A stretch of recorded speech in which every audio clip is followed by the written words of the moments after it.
अस्सलाम वालेकुम, this is Aarish Shafi. मेरे साथ मौजूद हैं अब्दुल्ला हसन और आप देख रहे हैं commentary box PSL special edition 9। Pakistan super league के सुपर एक्साइटिंग मुकाबले जारी हैं। गुज़िश्ता रोज़ भी एक ज़बरदस्त मुकाबला हुआ, Karachi Kings versus Islamabad United, and Karachi Kings ने जी एक दफ़ा फिर से डिसअपॉइंट किया है क्रिकेट फैंस को। Islamabad has won the match by 5 wickets. और आज भी अब्दुल्ला एक ज़बरदस्त मुकाबला होने जा रहा है, पेशावर वर्सेस कोयटा, और जो ये मैच जीतेगा प्ले ऑफ्स के लिए क्वालिफाई भी कर जाएगा। तो इस पे हम बात करेंगे, लेकिन भारत ने जी धर्मशाला में धूम मचा रखी है और लग रहा है कि वो इस पोजीशन में आ गए हैं कि ये मैच भी जीतने वाले हैं। अच्छा ज़ारा, आज के PSL के इंपॉर्टेंट मैच के लिए जरूर बात करेंगे, लेकिन रोजाना की बुनियाद पर नाज़रीन यहाँ पे तज्जियाती गुफ्तगू होती है और हमारे पुराने एक्स क्रिकेटर जो हैं वो सिर्फ और सिर्फ मासूम और बारीक गर्दनों को पकड़ते हैं। हम रोजाना की बुनियाद पे आईना भी दिखा रहे हैं, आपको बता भी रहे हैं कि क्या सूरत हाल है, किस तरह की सिचुएशन है। एक बार फिर से उस्मान तारिक को जो निशाना बनाया गया है एक बैनुल-अक़वामी जो है अंपायर की जानिब से, इसके ऊपर भी बात करेंगे। लेकिन आज का जो मैच है बहुत ज़्यादा इंपॉर्टेंट है और इस वक्त हमारे स्टूडियोज में मौजूद हैं हरदिल अजीज, सीनियर एनालिस्ट वासे हबीब। वासे, कैसे हैं आप और आज के मैच को आप कैसा देख रहे हैं? आज कितना इंपॉर्टेंट रहेगा पेशावर ज़ल्मे के लिए आज के मैच को जीतना? जी बहुत शुक्रिया आप लोग, मैं उम्मीद करता हूँ दोनों ठीक होंगे। और आपने बड़ा अच्छा इंट्रो दिया, आज मज़ा आया कि आपने अथॉरिटी से वो बात बताई। देखें, किसी को तंग करना, किसी पर बात करना, ये किसी को गवारा नहीं है, लेकिन जब आप अपने मुल्क की क्रिकेट लीग देख रहे हैं, फोकस कर रहे हैं, नोटिस क्या कर रहे हैं, पैशनेट लोग क्या चाहते हैं, मैं और आप क्या चाहते हैं, कौम के बच्चे, लड़के, अंकल, आंटियां, बहनें क्या चाहती हैं, ये चाहती हैं कि हमें हमारा फ्यूचर टैलेंट नजर आए।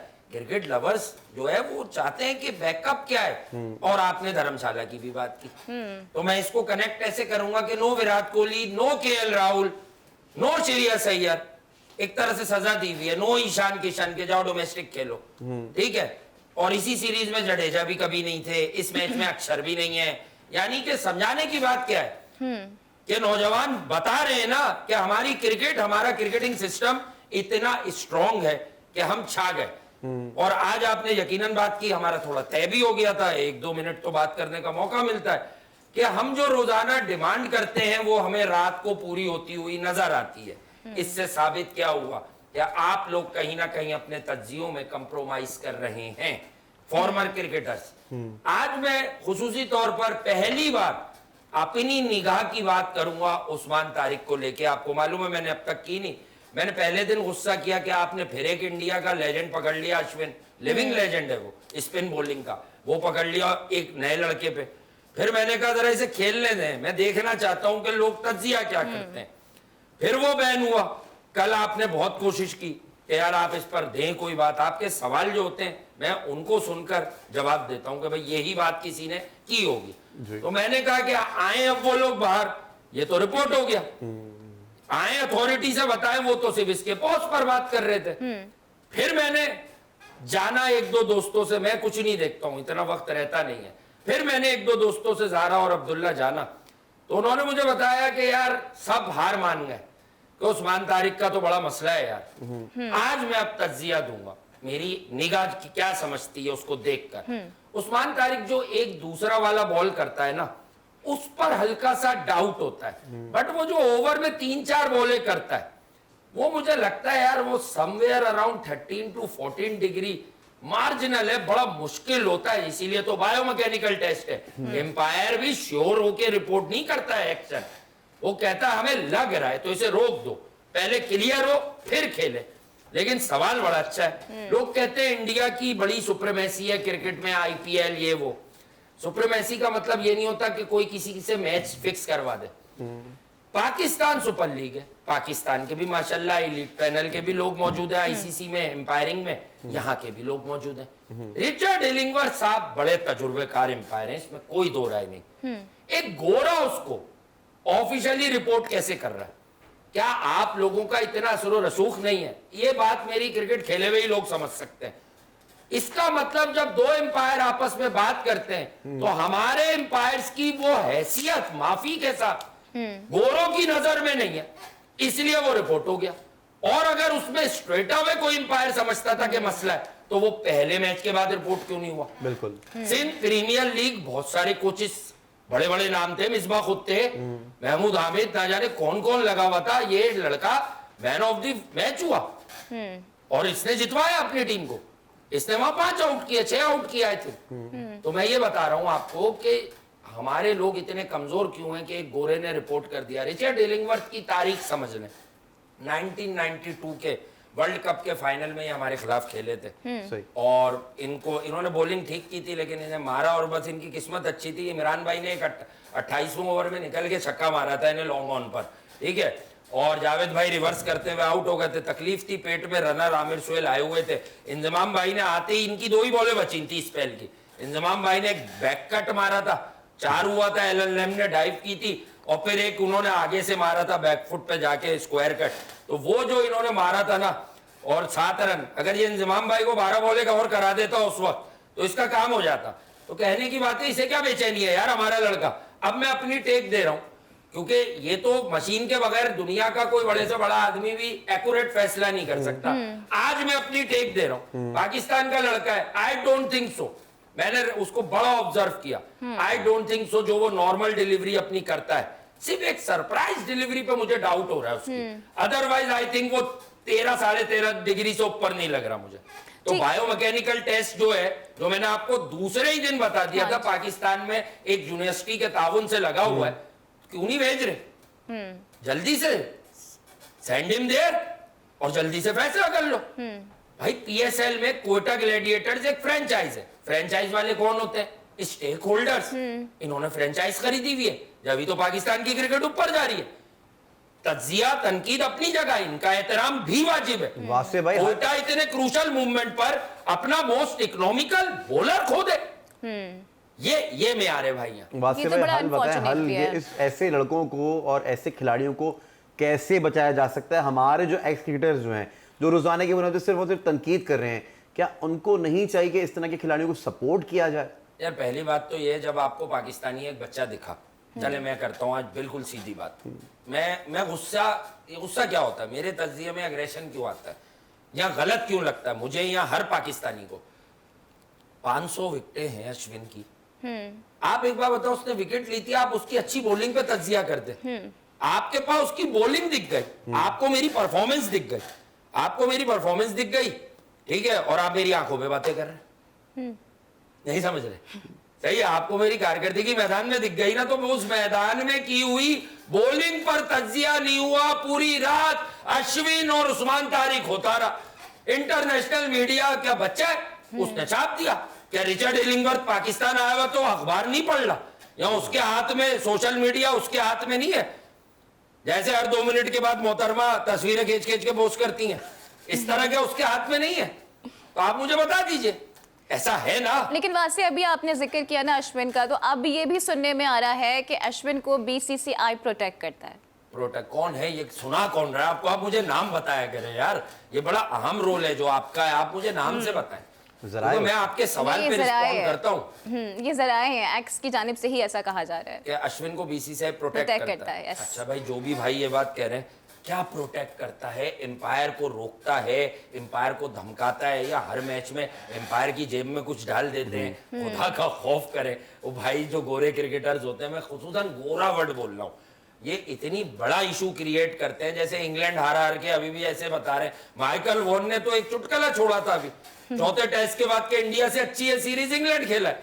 यानी एक बैट्समैन उनका एक बार 100 करता है, हादसाती बैंड डकेट, और जो रूट जो उनका प्रीमियर बैटर है उसको ये बेसबॉल क्रिकेट से खराब कर चुके हैं, वो करता है आके चौथे टेस्ट में 100, और ये कह रहे हैं इंडिया से अच्छा खेला है। जहां एक नौजवान ओपनर रोहित शर्मा के साथ आता है, वो 2 डबल सेंचुरी 80, 73 कितने रन बना चुका है। रोहित ने कॉन्फिडेंस भी तो दिया है ना अपने लड़कों को। जी हाँ, रोहित तो वो कॉन्फिडेंस दे रहा है, यकीन करें। मैं आपको एक बात बताऊं, कुछ क्रिकेटर यहाँ होते हैं और वो यहाँ वाले होते हैं। रोहित का मामला सब समझ जाएंगे मैं क्या कह रहा हूँ। रोहित शर्मा यहाँ वाला था, लेकिन समहाउ इंडिया की क्रिकेट में 2-3 साल में कुछ ट्रीटमेंट के मसाइल, कुछ वो थोड़ा सा नीचे हुआ।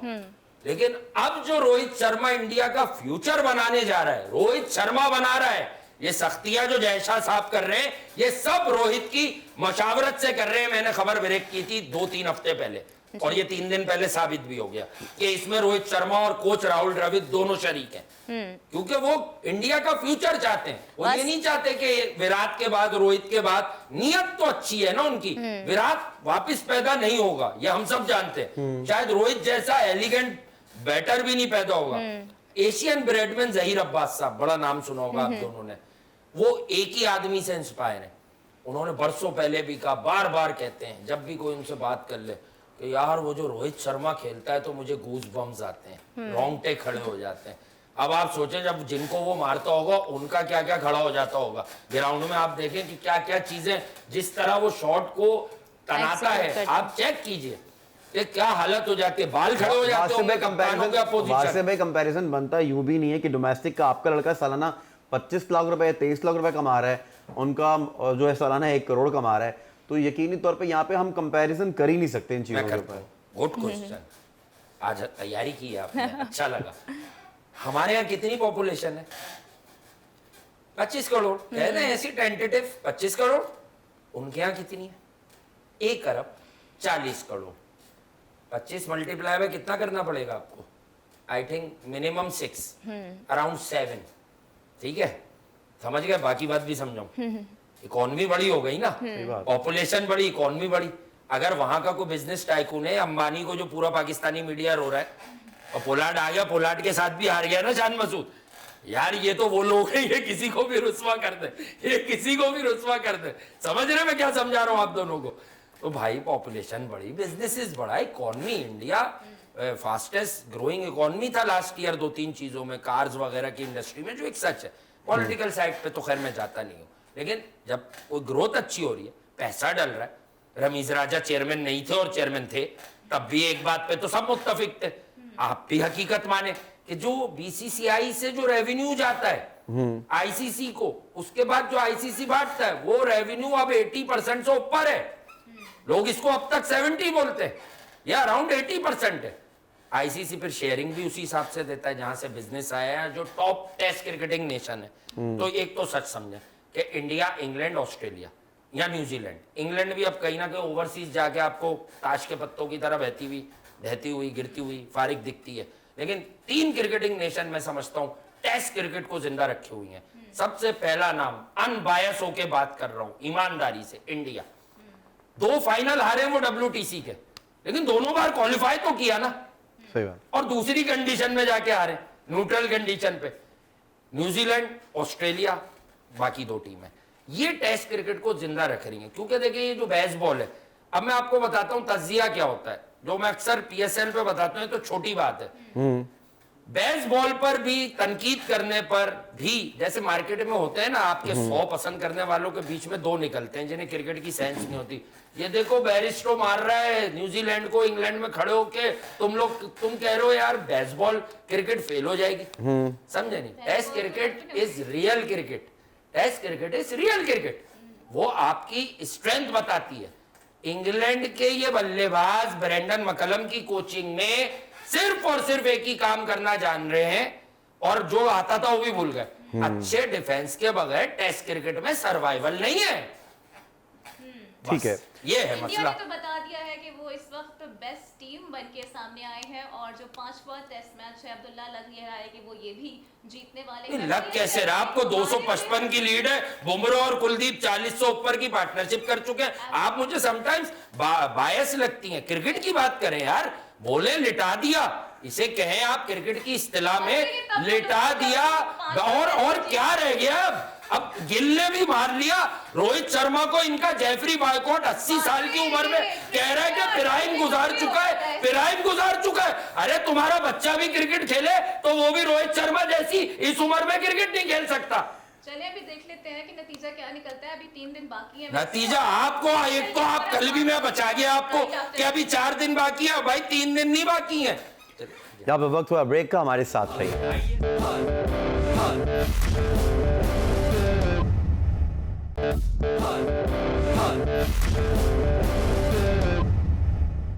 वेलकम बैक नाज़रीन। कमेंट्री बॉक्स में एक बार फिर से आपको खुशामदीद कहेंगे। ज़ारा कल जो है कराची किंग्स ने जो है सबकी उम्मीदों पे एक बार फिर से पानी फेर दिया है। वासे भाई क्या कहेंगे शान द किंग के ऊपर? अब जो है सीनियर जो है पुराने हमारे एक्स क्रिकेटर्स तनकीद कर रहे हैं। अब वो कह रहे हैं भाई अब ओपनिंग आप छोड़ दें, किसी और नंबर पे आ जाएं खुदा के वास्ते। अच्छा माशाल्लाह बड़ा मार्जिन दिया इन सीनियर्स ने 7-8 मैच लगाए शान मसूद के लिए। इलीट क्लास है ना बेचारा, तो होता है मतलब और कहीं से आया होता कोई पतोकी या तोकी से छोटा ओपनर 19-20 साल का, उस पे तो ये पहले दिन ही ऐसे ऐसे मसले निकालते कि अगर उसके घर में कोई तज्जिया सुनता तो वो उनके वालिदैन जो है ना उसको ग्राउंड से मारते हुए लाते, जैसे बच्चों को खेलते हुए नहीं मारा जाता, डंडों से छितरौल करते हुए आइंदा तू क्रिकेट नहीं खेलेगा, तू इतनी खराब खेलता, बोलेगा बू हुआ क्या, मैंने टीवी सुना है वो कह रहे तुझे खेलना ही नहीं आता, और एक आदमी 12-14 साल से क्रिकेट खेल रहा है।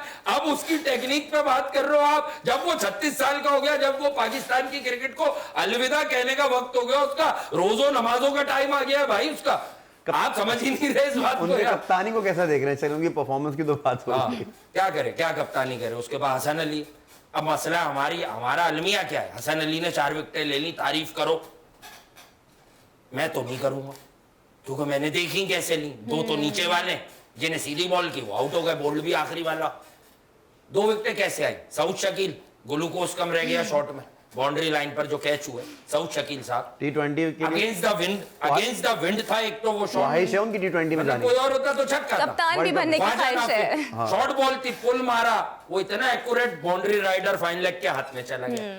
कोई बोल्ड किया टॉप ऑर्डर को हसन अली ने, कोई टॉप ऑर्डर को बोल्ड करो ना, जो ओपनर 1 डाउन प्लेयर है, कोई बॉल अंदर आई हो बाहर गई हो, इसे कहते हैं भाई वो तो शायद काफी अरसे से नहीं किया ठीक है। और शोएब मलिक जो कि आपको सारे चैंपियंस ट्रॉफी के याद आ रहे होंगे वासे, और शोएब मलिक जो कि हमेशा टॉक शोज में बैठ के एग्रेसिव बैटिंग की बातें करते थे, लेकिन ग्राउंड पे कोई एग्रेशन नजर ही नहीं आ रहा हमें। देखिए मैं कहता हूं ना कि अगर आप किसी की नियत पे शक ना करें, किसी अकल पे शक किया जा सकता है कि यार इसे समझ नहीं आ रहा, लेकिन आप मेरे साथ, आप दोनों रोज शो कर रहे हैं, मजाक अपनी जगह या होना लाइटर नोट बातें अपनी जगह, मैंने क्या इनको जीतते हुए भी देखकर अपना तजिया बदला था? मैंने कहा था कि ये शोएब मलिक की लीग नहीं है, यहाँ कोई नौजवान खेल रहा होता 20 साल का, वो फेल भी हो रहा होता, हम सबको सुकून होता है इस पाकिस्तानी, क्या हमें फ्यूचर में कुछ बच्चे मिल रहे हैं। अब क्या मिल रहे हैं? यही बच्चे कुचे मिल रहे हैं, या तो बच्चे ले लो या बच्चे कुचे ले लो, तो बच्चे कुचे ही चल रहे हैं। अब आप कहेंगे बच्चे कुचे कौन है?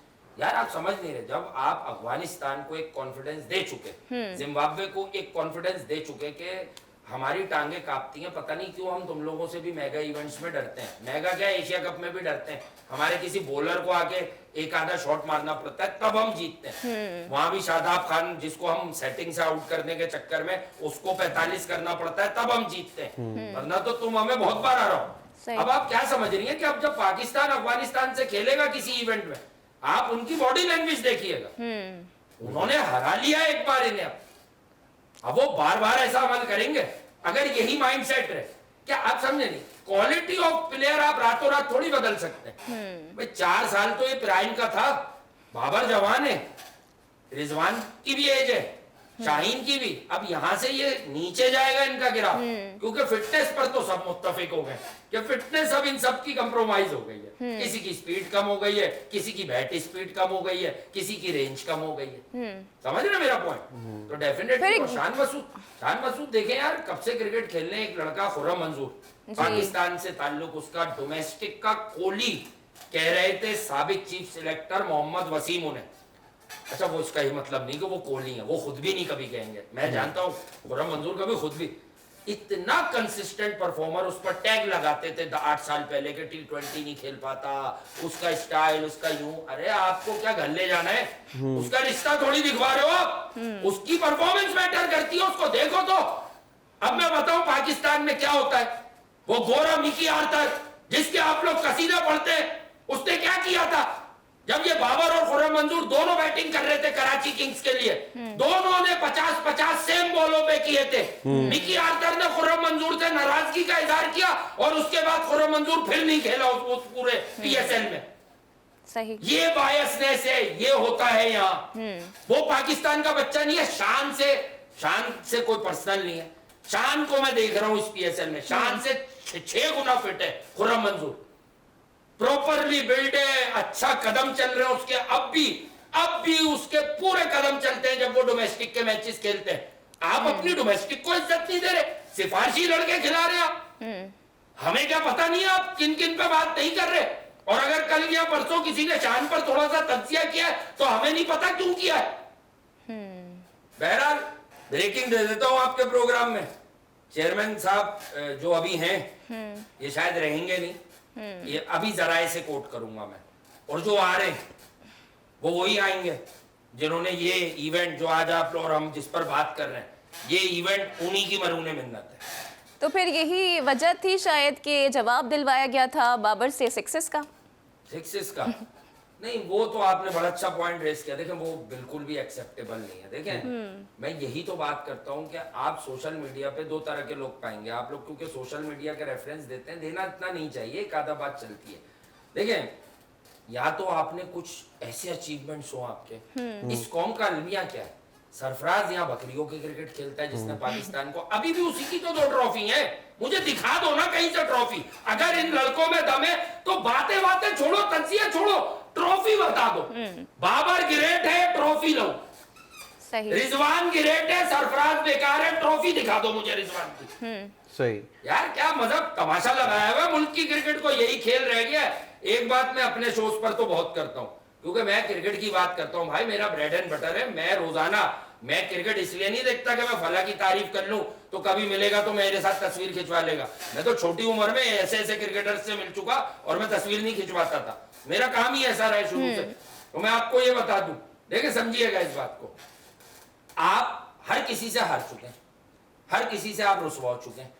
अब भी आप चाहते हैं मोहसिन नकवी या कोई भी चेयरमैन जब आते हैं, उन्होंने इजहार क्या किया, इजहार राय क्या थी कि टीम में ये 1 से 11 तक की पॉलिटिक्स नहीं होनी, और यारी दोस्ती नहीं चलेगी। 1 से 11 तक की और politics। जहां आपने इशारा दिया है, मुझे लगता है कि आप नजम सेठी का नाम लेना चाह रहे थे, लेकिन मैं आपने नाम किसी का नहीं ले रहा हूं। मैंने क्या इशारा किया, कर मैं मुझे ऐसा लगता है जराए से, या मुझे मेरी फीलिंग है, चले छोड़े जराए वराए तो मेरे पास होते ही नहीं है, मेरी ऐसी फीलिंग है कि वही आएंगे जिनकी वजह से पाकिस्तान सुपर लीग हकीकी तौर पर स्टार्ट हुई थी। और एक सच बोलूं, अगर अल्लाह उनको सेहत दे, उनकी एज है, वो मैनेजमेंट के बड़े कमाल आदमी हैं। वो प्रोफेशनल्स लाके रखते हैं हर जगह। पहले वो नहीं कर रहे थे जो आपको होते हुए दिखा है। मिकी उनकी गुड बुक में है, ये भी बता दूं चले, लेकिन बाबर कप्तान नहीं रहते, लेकिन दुनिया में शोर मच चुका था कि शेन वॉटसन का पत्ता साफ होता दिखाई दे रहा है। मतलब शेन वॉटसन का पत्ता साफ होता दिखाई दे रहा है। बात तो आप सच समझे ना, शेन वॉटसन को बना लें, सैमी को बना लें। अब मोहम्मद हफीज के हम तज्जियों पे अक्सर गलत तज्जियों पे या कुछ ऐसी बात होती है, खैर हफीज को तो कह भी नहीं रहे, उनके साथ कोई दूसरे हैं उनको कह रहे हैं। हफीज तो क्रिकेट समझते हैं। बात यह है कि मोहम्मद हफीज जब पाकिस्तानी आपने कोच लगाया तो आप क्या बात लेके आए मार्केट में, क्या क्वालिफिकेशंस हैं इसकी? शेन वॉटसन की क्या क्वालिफिकेशंस हैं? कोयटा को लिए वो कर रहा है कोच, वो इसीलिए रायली रसो को कप्तान बना दिया इसलिए। माइक हेसन तो है, चले क्वालिफिकेशंस पे बात कीजिएगा फिर। अच्छा, मैं इस बात का बिलीवर नहीं हूं कि आपको गोरे ही कोच सही करे, लेकिन मुझे ये पता है, आपको भी ये पता होगा अगर आप थोड़ा सा सोचेंगे, हमारे कल्चर में अपने लोगों का एहतराम नहीं है। हम बाहर से आए हुए एक जाहिल की सुप्रीमेसी कबूल कर लेते हैं, लेकिन ये कहते हुए हमारी जबानों में दर्द होता है कि यार ये हमारे मुल्क का लड़का है, या ये लड़की है, या ये बच्चा है, यार ये बहुत अच्छा है, ये बहुत कमाल भाई है, ये सही बताता है। ये बातें कहते हुए हमारी ईगो हट होती है, और फिर कोई गोरा आके हमें अपना गुलाम बना। प्रोग्राम का जो वक्त है वो बहुत ही कम है हमारे पास, लेकिन आखिरी सवाल आपसे ये करना चाहूंगा, आज बहुत इंपॉर्टेंट मैच है पेशावर ज़ल्मी और कोयटा ग्लैडिएटर्स के दरमियान। कोयटा पहले जीत चुका है पेशावर से मैच, वैसे आज क्या कमेंट करेंगे इसके ऊपर कि पेशावर जीत सकता है कोयटा से, या फिर दोबारा से कोयटा ही दोबारा मारेगा? Momentum is with Peshawar Zalmi, but I must say Usman से डेंट लगेगा। आमिर की सूरत हाल, वीजा हेनरिक भी नहीं होंगे, बैठ भी गए थे, ठीक है। ज़ल्मी में मैं तो बच्चे देखना चाहूंगा, अगेन साइम जो अब बहुत नया नहीं है। हसीबुल्ला को सबसे पहले देखना चाहता हूं मैं कि हसीबुल्ला कैसी बैटिंग करते हैं। उसके बाद ख्वाजा नाफे को देखना चाहूंगा। टूर्नामेंट की कॉज के लिए कोयटा भी अब वहां आ गई है कि अब ना हारे तो अच्छा है, क्योंकि कल शादाब जीत गया। परसों जो लाहौर कलंदर्स ने इस्लामाबाद को डेंट लगा दिया ना, तो इस्लामाबाद अब भी डाउटफुल है। और लास्ट मैच पॉइंट्स टेबल, एक और कमाल बता दूं, एक होती है ना कि अभी भी ऑन पेपर एक इतनी सी स्निफ है, अगर हर फैसला उनके फेवर में चला गया, कलंदर अभी भी बाहर नहीं हुआ। चल ये दे दी मैंने आपको ब्रेक। ये तो काफी लॉजिकल बात कर दी है वैसे आपने। बहुत लॉजिकल है, समझा दूंगा आपको थोड़ी पता है ये बात के क्या की है। लेकिन अब वो बाहर हो जाएंगे आज के मैच के बाद। ओके, तो आज ही बड़ा इंपॉर्टेंट मैच है और सबकी नजरें इसी पर हैं क्योंकि जो भी टीम आज जीतेगी डायरेक्टली वो प्लेऑफ्स के लिए क्वालिफाई भी कर लेगी। और आज का प्रोग्राम भी यहाँ पर ख़त्म होता है अब्दुल्ला। कल फिर आपकी खिदमत में हाजिर होंगे। फिलहाल अल्लाह हाफिज।